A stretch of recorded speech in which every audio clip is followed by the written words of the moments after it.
bane balimongi mbota biso tozali na esengo lelo mokolo mokoso mpona esengo nini toza nango ezali mpona bane balimongi oyo ya biso bautaki na province Équateur alors na bacentre différent et surtout na territoire ya Bomongo pe territoire ya Congo esika nzambe balimongi azali kosala misala minene oyo ndenge moka alobaki ke bacentre ekofungwama yango moko alors lelo tozali na bane ya centre oyo bauti na territoire ya Bomongo na centre ya Bosilela mpe na centre oyo ya Bokambo. Alors nakanisi tozali na papa conseiller Jean-Claude azali awa, tozali pe na papa Mosali Jante, tozali pe na papa conseiller bisusu Chico Kamele, tozali na ba mama mibale bazali ba corps en trans, mama Nicole Victorine et puis na mama Nicole bisusu ba Nicole mibale. Alors bauti kuna na territoire ya Bomongo pe na centre ya Bosilela mpe Bokambo. Alors lelo bazali na masolo na siège maire ya Kinshasa pour koka kosolo na papa représentant oyo azali kokamba mission balimongi na Congo pe na mokili mobimba po bakoya kaka awa kosolo na ye kotuna ye masolo nyonso oyo balimongi po ezali kaka awa pa ya mokili mosusu te. Alors bayaki ezalaki basuka kuna te bakoma kino na centre maire bakutana na papa représentant po bakoka mpongo koyoka ye pe basolo na ye na mwa mituna nini oyo bayaki nango kouta kuna na province Équateur na ba territoire bomba uti. Alors na kosolo nano mingi te na yebi ke masolo mingi pe ezali pa na bango tokoyoka pe bango lokola. Alors na ngana yoka kaka nani akobanda masolo soki kozala papa conseiller Jean-Claude. Alors abanda masolo ye na papa représentant mokolo Gaspard oyo azali lelo liboso na biso oyo azali pe kokamba lelo bacentre nyonso ya République ya Congo. Alors papa conseiller Jean-Claude soki ozali na mwa masolo pe mituna papa représentant yo na fani okoki kobanda masolo to mituna na yo nyonso oyo oyaki na. Merci. Merci papa Nzambe ndenge opesinga malaka bonsoir papa Nzambe représentant. Papa biso bana moto yaki na kanisi kaka po tosolola na yo to bapenza modindo ya mission ebalimbongi eloko nini o pape balimbongi atikelaki yo po oyebisa bana na ye na se. Papa motuna na nga liboso mpona tuna epa na yo nalingi natuna liboso mpona kokoma mosalisi po okoma nganga Nzambe bakritere nini oyo mpenza esengeli ke moto akokisa yango po akoma mosalisi po lobi akokoma nganga Nzambe.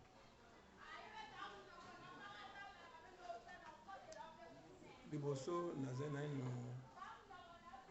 kopesa bino banso mbote oyo ya esengo ndenge na age na bino boza kolanda balimbongi mpe na ndenge nayambi bino mpo te bokoka kotuna mituna oyo boza nango mposa mpe bokoka kozwa biyano. Otuni soki kokoma mosalisi condition nini? Bo kokoma nganga Nzambe nayebi te po moto akoma nganga Nzambe akobanda wapi?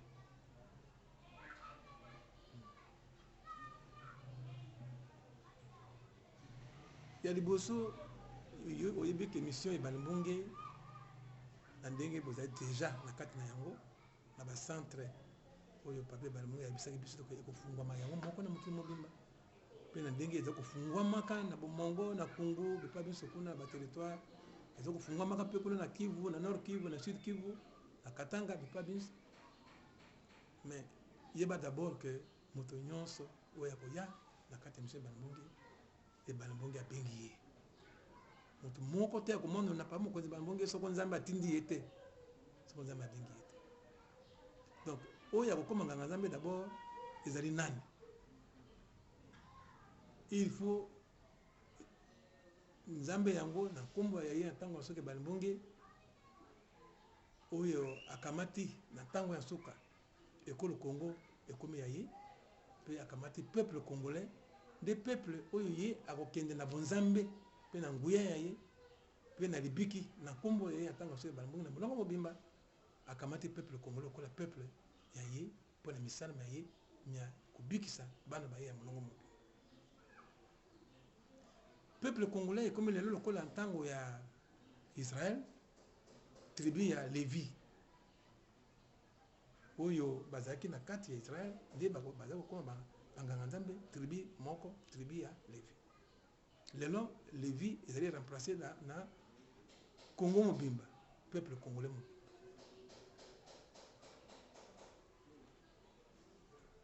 Donc pour okoma nganga nzambe esengi d'abord ozala congolais de père et de mère, 100% congolais. Première condition, ya mibale au kamata engagement yako landa ibale mboke parce que alobi te bosala ya bonganga apesi yango na ba congolais. Donc pour na congolais 100% ezali devoir ya kokoma nganga ko bino so bozali wana soki na kati na bino bozali bino baso ba congolais de père et de mère, donc 100% congolais bozali na makoki ya kokoma nganga po de nzambe abongisa yango lisusu na kati ya makila ya congolais moko na moko oyo azali congolais 100% mère de mère et de père. Ainsi première condition. Okipe kwa lubela hii deuxième condition. Ndenge oyo lubi. Il faut mère et père il faut zala kata 100% congolais. Après na temps ekosi la wana soki azali congolais po alekanga na nzambe esengeli asala nini lokola azali congolais de mère et de père. Esengeli azala marié. Esengeli soko remplir les conditions ya kozala congolais 100%, mais esengeli ozala marié. Marié na libana oyo papa bengi c'est selon les règles de la coutume. Libala oyo ya solo oyo te yo okende kobala mwasi na yo okendeki na bandeko na yo na libota ya mwasi mpo opesaki mayemanso libota ya mwasi asengaki sans que ozala na banyongo.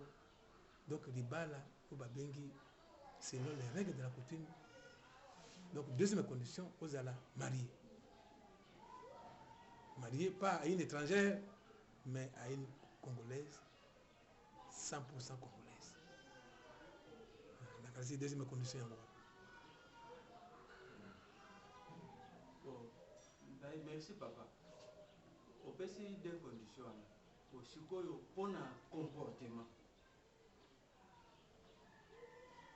Mais nakanisi te na niveau yo comportement ya nganga nzambe. Mais ezali ka monene. Nganga nzambe akoki kozala moto na bakisi na banganga. Ezali ka monene. Akoki kozala moyibi ya kolobisaka bato. Ezali otuni moto na moko monene mingi po ya lite ya ezaleli ya mone bambonge ezali monene mingi. Akoko ko répéter lite ya wana mobimba na yango wate parce que ezali na kati ya babante ndenge papa aloba. Nganga nzambe d'abord lokola mone bambonge nyonso lite ya bambonge ekotala kaka nganga nzambe te ekotala d'abord mone bambonge ekotala mone bambonge d'abord mone bambonge oyo aza komilengele mpo akoma nganga nzambe to akoma mokomi to akoma mosali akozala d'abord baptisé na molimo mosantu.